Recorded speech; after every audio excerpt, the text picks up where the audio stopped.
It's Friday. That means it's time for your market wrap. Here's our financial expert, Jeff LaBelle. Jeff?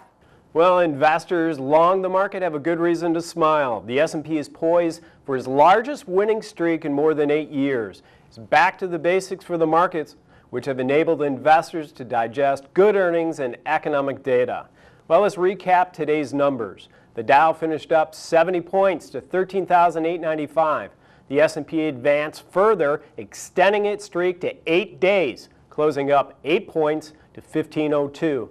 And the Nasdaq also finished higher, closing up 19 points to 3149.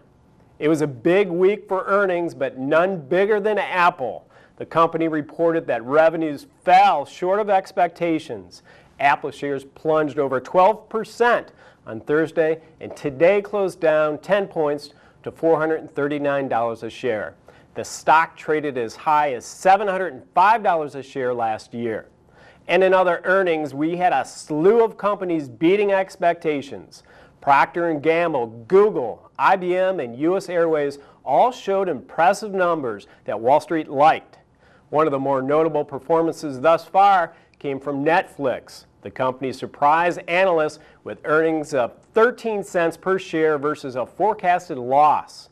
Shares rose over $43 to close at $146 a share on Thursday. Today it extended its gains, closing up close to $23 to $169 per share. That's a new 52-week high. And in economic news, claims for jobless benefits dropped last week to a 5-year low.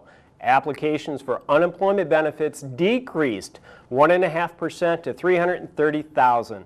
That's the fewest since 2008. Also, it looks like the House has tabled the debt crisis issue. The House passed a bill to allow the government to borrow enough to avoid a possible default. This action gives the government a 4-month buffer to resolve our debt crisis. Well, this should be an interesting debate. Well, that'll do it for your market wrap-up. I'm Jeff LaBelle.